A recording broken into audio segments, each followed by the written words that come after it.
So I put the Sportage up day before yesterday. Phone's been getting pretty busy on it. Emails have, messages have. I've got 2 bookings for Thursday and then one for Saturday. One guy messaged me today and said, could he come up? I think he wanted to come up on Friday. And I said, well, I've already got quite a few bookings already. Got a message straight back from him and said, I've asked my boss, can I leave early? And he said, yes. So here I am at Umberley train station waiting to pick the chap up. So he confirmed with me I was okay to wait. His train doesn't get in till 5:15.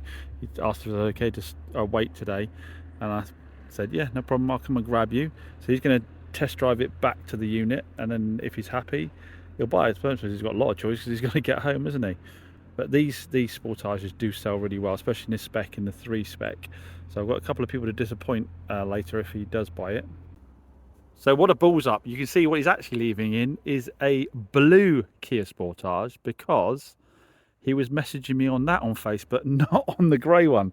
So the grey one I just listed, I was getting loads of messages on it. So when one came through asking about the Sportage, I didn't look at the link he was clicking through on and assumed it was the grey one I've got here, which obviously is a full retail car, not the Kia Sportage I'd offered for a couple of grand on Facebook Marketplace, the one that was burning oil. And that's the one he came to see. So when I turned up and he said, oh, he said, look blue in the picture. I went, no, it's definitely grey. It took us a couple of minutes for us to work out the balls up I'd done. So yes, he'd come to see the Sportage, which luckily started on the button. We went for a test drive in it. I checked the oil level again. And you know, when we last had it in, I did a oil and filter change on it and then drove it around for a week myself.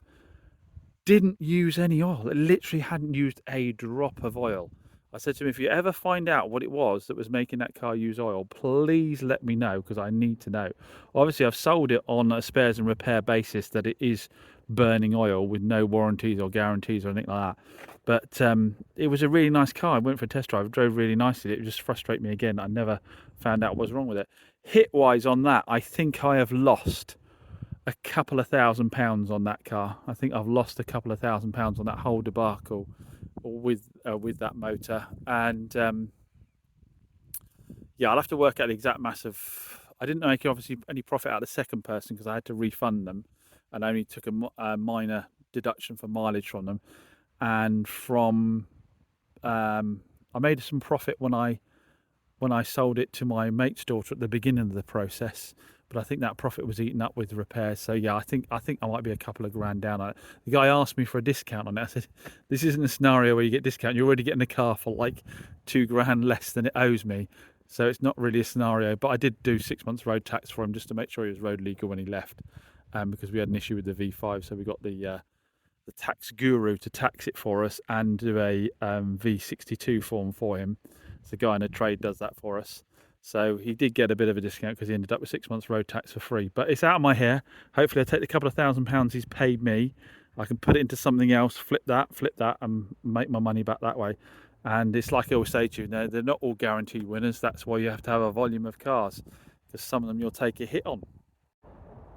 As much as people love to believe that car dealers make a fortune on every single motor, as we well know from this channel, it is entirely possible to lose money selling cars.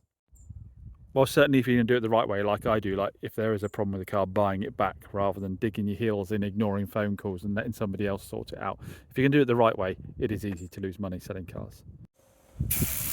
Well, we got there in the end. It's the following morning and we have sold the grey Sportage. Don't worry, that's from something else from before.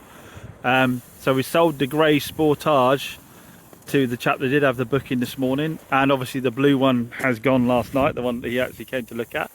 So it's all good in the end. Kia Sportages again are selling like hotcakes. They sell so quickly. I've got some shopping to do because we've sold the Cougar this morning as well. The grey Cougar that was part there, I've sold that this morning as well. That's gone straight down for MOT. So it's all this time of year, always pays to have small 4x4s, well, small SUVs sell this time of year, sell all round the year particularly well. What am I trying to say? Small SUVs sell all year round pretty well, but coming into the winter they sell really well, especially in North Devon. Everybody starts to think about, oh, if if I get another car, I want to have something that I can maybe get for a little bit light snow with if necessary, or flood waters or whatever. So they tend to like to go for things that are a bit lifted off the ground. Speaking of which, we've just finished valeting our ZS here with the 1.5 petrol in it. Can't believe the job that Dent guy did on that front wing. Such a good job. Such a good job. I thought I was going to have to send it down for paint, but he's got it all out. Lovely, lovely job. Just one tiny little scratch left there. What a job. If you can do Dentist paint removal, it's much better than painting the car, because obviously there's always colour mismatches to a certain extent. So this is a nice car, this one, so it's going to be very good value for money. Blooming battery ran out. Yeah, so this is going to be really good value for money. I think it's 6995 on an 18 plate with just over 100,000 miles. Went through the paperwork on it last year, had new timing chain and tensioners at 100,000 miles, so it should be good for another 100,000 miles on the basis of that. The 1.5 engine is super tough. That's really the only issue they're sort of they really have, is that, like any car with the timing chain, the tensioners can wear, and it can cause the chain to go slack. It's not unusual in even the very premium brands, is it? So yeah, there's a lot. I mean, there's a bit of wear on the bolster of the seat just here. Don't think it really merits getting a brand new seat. There's a couple of little burn holes up there, unfortunately, but other than that, interior is in really, really good nick, and you get such a lot of kit for your money. You got cruise control. Where's the cruise control? I said it's got cruise control. I better double check that. You got all round Lecky windows. You've got Lecky mirrors. You've got a nice touchscreen with a DAB radio on it. You've got aircon, auxiliary input, USB, stop start. To say Bluetooth, yeah. Yeah, it's 104,000 miles on it now. So yeah, it's just a lot of car for the money, really, isn't it, in the current market? I think it looks like a lot more than 6995. Got the nice alloys, got metallic paint, and you're going to get good economy out of it. You've got the extra ride height.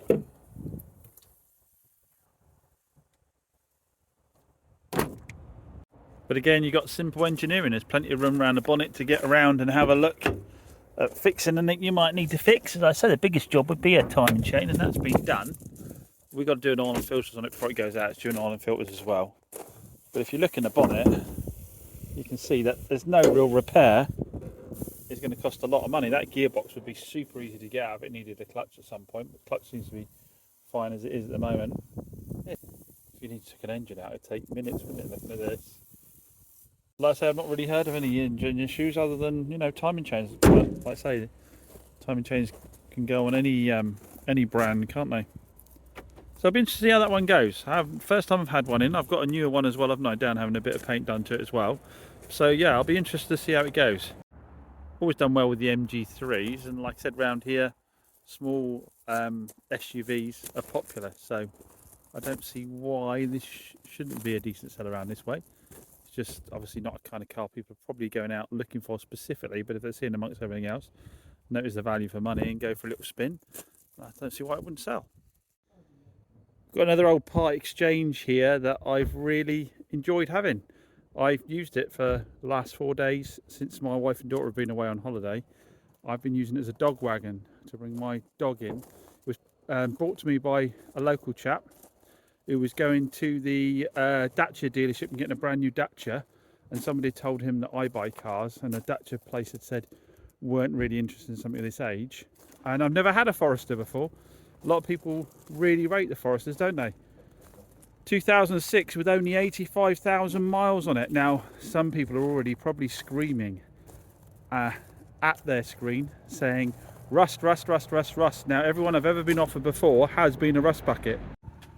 First thing I do with any Forester I'm offered is go on and do an MOT check to see what the history is like for corrosion. And this one, really good. No major issues on there at all. So we'll get this over and done with straight away and have a look underneath for you. I think it's in really nice nick. Like I said, I've seen a few of them in my time and they are really crusty. But this chap was having it wax oiled. Hence why the rear subframe is still in really nice condition. So's the rear anti-roll bar. You can see we've got a fairly recent exhaust by the looks of it. So yeah, really nice under there. Have a look at the front. So the front again, all the lower arms and the front subframe are in nice nick. There's no, you can see down the side of the sills there. It's a really, really solid example. So as I said, all those MOT warriors out there, feel free to go and check the reg out and see what the history's like on it. So yeah, a solid Forester. So he's, like I say, he's been regularly having it wax oiled. Bodywork's in really nice condition actually. It's got a few marks on it. I mean, it is 2006 after all, but overall for 2006, really nice nick. All the arches are nice and solid. I like the colour combo. There's only really one bit on the door here that's had some lacquer fading along there. A little bit of fading here as well. But again, 2006, if anybody's in the comments saying, I see some slight colour mismatches, go and have a word with yourself. Seriously, go and have a word with yourself. It's 2006, it's probably had paint a number of times. But overall, really nice nick, and it carries on with the interior as well. We've taken out all the additional carpets that the gentleman had over and above the floor mats. So he had some cut up old carpet on top as well. And it's done a lot to maintain a really good interior. So inside's good. I've got a good history with it. It's had a cam belt not so long ago. So this of course has a Subaru 2-litre Boxer engine in it. You can get these turbocharged as well, which I think are the very collectible ones. I expected it to be absolutely awful on fuel, but to be honest, it wasn't bad. The dog didn't mind the back as well, had plenty of room, and she's a big old girl. Here's our Bella, she's a big dog. And then under the engine bay, like I said, you've got the, because she's not a human, isn't it? And me saying big old girl. But she's a big dog, isn't she? Great Dane Cross Alsatian, I think. Engine bay's nice and tidy. Yeah, I say, I ran it for a good number, did more road testing this than most of the cars I have in. No overheating issues, no clutch issues. Started on a button each time. 83,000 miles, 83,000 miles. So these have all-wheel drive with high and low ratio selector there. But looking around with this miles on it, I wouldn't have thought, if I did decide to get the paint done, probably refurb the wheels and warranty, I don't know, probably nearly £4 looking around. They do seem to hold their value really well, like a Volvo estate does. And you want something a bit different, I say, I've got no reason not to recommend it based on the use I've had out of this so far. So I'm just photoing the 2013 Mini that we got in the deal where we blind bought the 5 cars, didn't we, trade. And I have to say, seriously happy with how this car has come out. Paid the dent guy to take a load of car part dings out the doors, gave it a bit of a polish up, and super clean car for the age. Just took it down for MOT, flew through the MOT, no issues at all there. So and drove it there and back as well, and it drives brill. Fun little car. Like I always say about these Minis, the Cooper S's look nice with their great big alloys, but they ride like such rocks. With these tyres on, you get a nice blend of ride and handling, and it just shoots along really nicely. Yeah, really pleased with how this one's come out. It's got a few marks left on it, but it is still a 2013 car, isn't it? Might be 14, can't remember. Only 54,000 miles on this one. Interior's come out beautiful as well. So don't think this one will hang around. We'll get the photos uploaded on it and see how we get on. But yeah, nice little car. And here's another one I'm really pleased with, the Astra. Do you remember how dirty and untidy the Astra was when it came in? It was just dirt and just needed a really good clean. And underneath all that, there's a bloody good looking Astra. It's an SRI, so obviously spec wise is that bit nicer anyway. But all the alloys came up really nicely. Machine polished the bodywork after giving it a really deep clean. And that's come up lovely. No major dings, dents, scrapes or scratches. It's a really good looking car, this one. Interior came up lovely as well after a wet clean. So I wouldn't imagine this will hang around either. Be a nice affordable motor. Does a bit of everything, doesn't it? Can be family run around, can be commuter. Nice spec with a Bluetooth cruise control. That's Alloy's aircon. I'm letting it idle just to be 100% sure that there's no overheating issues with it, being a 1.4 Astra. But so far, so good. Anyway, while Pete's been saving Golfs, what have I been up to? Well, I've had some sales under my belt. I've sold the Renault Clio to a young lad this morning who needed to upgrade his motor. Funny story with that is that it's driven fine for me. They took it out for a test drive down the road. I let them go out together, and it pinged an engine management light for fuel pressure or injection system. I thought, uh-oh, what have we done here? Have I had somebody dump a part exchange on me with a problem? And because a lot of the time the issues with them don't flag up until you start them a few times. So it went into limp mode. They brought it back to me, said it's gone into limp mode. I said, hang fire, let me have a little run. I said, because it has been moved lots of short distances and the battery's got a little bit low. I was wondering if perhaps it was a U code just because it moved short distance, it momentarily thought it saw something in the fuel rail system or something like that. Sometimes cars can just ping up lights and you don't see them again. Anyway, so I took it for a spin down the road and back. The light had gone out at that point, and I drove it back again. The light was still out. And as I said to them, if it was a proper engine management light, we'd have to go into the system and cleared the code. And the fact that it cleared and was all good to go, and I hadn't had it come up at all, was fine. So I went out for another test drive in it. Absolutely fine. No lights on it at all. So that's sold. Nearly lost us a sale though, but that's sold. Obviously, I would cover something like that, for the first 6 months anyway, if it did arise again, if it turned out that it was something more common. Sold the gold Crosslander. It turns out there's a lady I sold a car to her husband, a Nissan Note, a couple of years ago, and they were so pleased the way I dealt with them. They've been watching for a while, and she's been watching this car for the last couple of months apparently, but she's been waiting on some money coming through. And came to see me today and said, the money hasn't come through quite yet. Would you hold it to the, we'll have to come back in a few weeks. I said, look, if you leave a deposit now, I'll hold it for you to the end of the month and we'll get it freshly MOT'd for you then. So that's sold. That's good to have shifted it. She said, I've seen you've had it for a while. I said, it's just the way it is. It's with gold cars. You either love gold or you hate it. And a lot of people don't like gold, but the people who do like gold love it. So I've always found gold cars quite slow selling. And it's like I said to her, I said, when you start out, you get nervous about it and you worry about it. If you remember, I had a Mercedes A-Class, lasted forever in gold, but they always sell in the end, so I don't panic about it too much. So that is sold. We've got a guy who says he wants to come and see the Astra this afternoon. I don't know if he's still coming or not. And we've had a subscriber come with his family, and they have taken the Mitsubishi ASX out, but in a big change of direction, they've also taken the Forester out because they fell in love with the Forester. Young couple with their first child, and we were discussing the merits of banking the cash from not buying the ASX and putting it towards something like first house deposit and just bang-a-nomming. I'm not sure how I should say that. Basically running a bit of a cheaper car for a while and keeping the cash in their pocket with the Outlander. And I did say to him, it's not an Outlander, it's not what I'm talking about, Forester. So I did say to him, look, at the end of the day, what you do have to respect is it's 2006 with 80,000 miles on it, but it seems a really good car. Put a fresh MOT on it, I'll service it for you, but I can't offer you the same kind of warranty I can on all these other cars that are much newer, much lower mileages on them, or much newer being the main thing.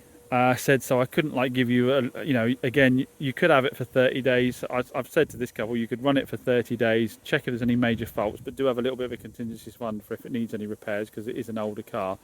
And they seem sensible, they got a head about them, and you can do it with sensible people.